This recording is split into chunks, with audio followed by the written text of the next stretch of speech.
Hey everybody, it's Ahneemah. I'm back with something new today. I'm calling it the Bible Breakdown. It's something that I'm being called to do, just to kind of help not only you guys out there, but me as well. Do a deeper dive into the Bible. I feel like I'm gonna speak for myself, me in particular, and I would assume people kind of in my age group. We are the 80s, 90s babies, the crack war on drugs babies.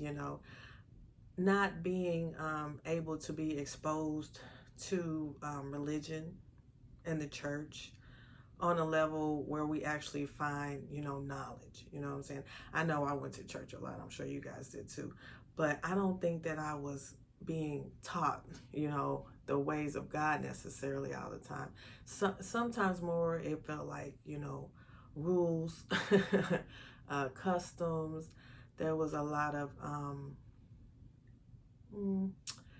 what I would call scare tactics, maybe things that didn't make me feel secure or necessarily happy or safe in a lot of the things that I was learning in the church. So what I want to do is take this time, the Bible breakdown, to further go into the Bible and give you what I think the true meaning of the message is. Well, a medical, physical breakdown. So I'm not just pulling everything out of thin air, but I think we'll kind of go through it and go through some of the verses and see where they take us, because I think you'll find that the Bible is quite fascinating.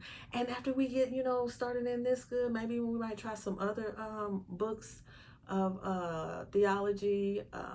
Maybe we might get into the Quran, do a metaphysical study of that a little bit, or I don't know. We'll just see where it takes us. Let's see how many people really like this. So I really initially thought I was going to start with Genesis, because hey, let's start at the beginning. But then after praying on it, I was led to start at the New Testament. So the New Testament starts with what? Matthew. So we're going to start with Matthew, one of the apostles of Jesus. And I'm going to start at the beginning, Matthew 1:1. So Matthew 1:1 tells us that this is the genealogy of Jesus, the Messiah, the son of King David and the son of Abraham.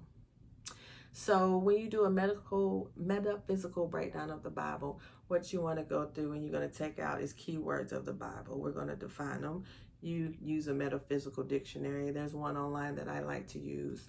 Other resources, you can just Google it if you want to. And then some words I think we will just Google, look into the dictionary, and define the meaning that way. So we will start at the beginning. This is the genealogy of Jesus. So the first word that I would like to look up is genealogy. Telling of the beginning is where everything came from. Okay, so then the next word that we're going to define is Jesus. And Jesus is defined as the I am that lives within man's self.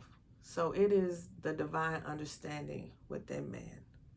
So what I would say to try to explain that is that there is a Jesus in all of us. You know how they say that there's a God in all of us? Well, there is a Jesus in all of us. And Jesus is the physical, the male, well, not male, but the human representation of Christ, because we are made in his image. So we all have a Christ. So the man of Nazareth, Jesus of Nazareth, was Jesus Christ. And I am Ahneemah Christ.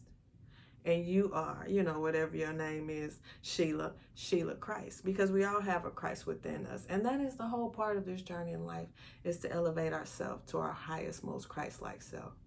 Now, Jesus was the ultimate example. Okay, he was the one that took it to, the ninth degree. He died on the cross for this thing. And while some of us, our calling is not necessarily to take it that far, to be Jesus, but we are supposed to find our most highest Christ-like self. So that's what Jesus is. Jesus is the I am within, divine understanding of what, is above us, the heavens. Okay, so then next we have the Messiah. This is the genealogy of Jesus, the Messiah.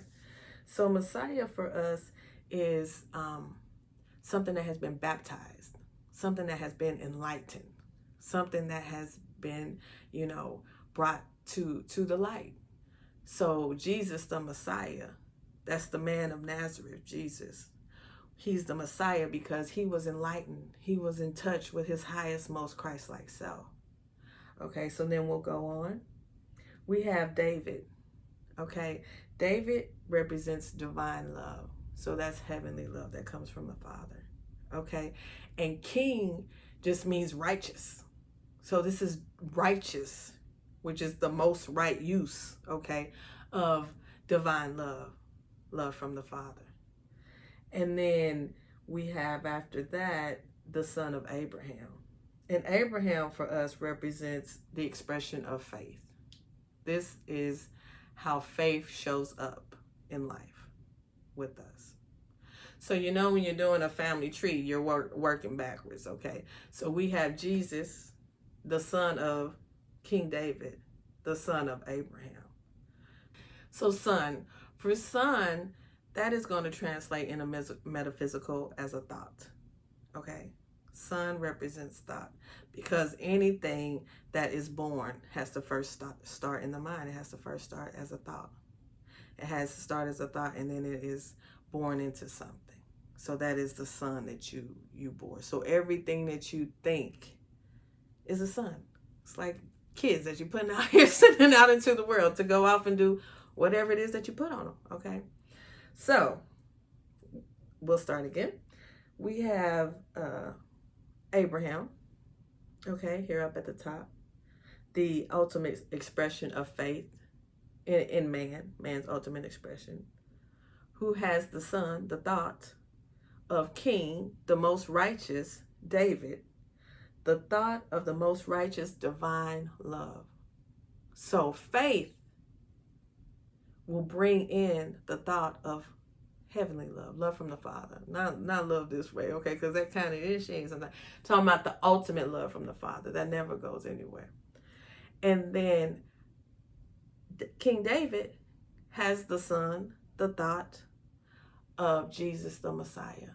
Jesus the Messiah, the most enlightened, okay, of our Christ-like self, the I am that I am. So to put this into context in real life, what does that mean? What is God trying to tell us? Okay, so we have an expression of faith. That's where we're going to start with Abraham. The expression of faith is when you're in your life and then something happens to blow it up. Something happens to blow it up, whatever it is. You get into a wreck. You find out you have an illness. You get a divorce. You lose a parent. Just whatever it is. Whatever it is to blow your life up. The thing that's going to take you down to the bottom. So for most people, that is when we go seeking God. That is when we go out into the world looking for someone to save us. And we usually end up at a church or on a knee, begging and pleading. This would be your expression. You going out looking for God, looking for answers, on your knee looking. That is the first expression of faith. That there is something that is higher than you, that has more power than you, that is in control of this thing. Okay, so and then that thought gives us the righteous, okay, King David, beloved, divine love. So where that comes in is after you've had your moment, you've had your crisis, you've had your meltdown, and you are on the come up. Okay, right? Because what don't kill us make us stronger. So you are on the come up and you are healing. And you are finding that love within, that love that only God can have for you. Because hell, everybody else done left you high and dry. Everybody else done left you stranded. Ain't nobody checking for you, boo. But you find that divine love. You get that connection. Okay? And so then, ultimately, that thought is going to beget what? The higher I am, the self within. Because, honestly, when you're finding faith and you're finding the love of God and you're walking in it and you're talking in it, you are finding the I am that I am. You are finding your most Christ-like self. And when you are out here pursuing that, because it feels good, don't it? When you on the road, it feels good. You are being the Messiah. You are being enlightened. You have spiritual blessings over the thought process. You can see things in the way in which God sees us, views us. You know, you can look at something and not see the problem, but see where God is in it. You know what I'm saying? See what God is in it and know that he's working it out. It might look crazy over here, but God is over there. You know, I feel like this, for me, is the meaning of Matthew 1:1, the genealogy of Jesus Christ. This is the beginning of your walk, my walk, our walk with God.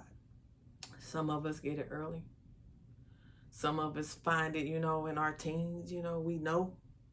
Some of us get it later in life. We get it though, but it's later in life, you know what I'm saying? That is my Bible breakdown for today. I hope y'all will join me for another one. I really get into these. I think that they're fun because when you can find, I don't want to say true because it makes it sound like everybody else is saying something crazy, but I would say a more loving meaning. The Bible ain't so bad and it ain't so scary, and God is not trying to send us out of hell, I promise. All right, I love you. I'll talk to you soon.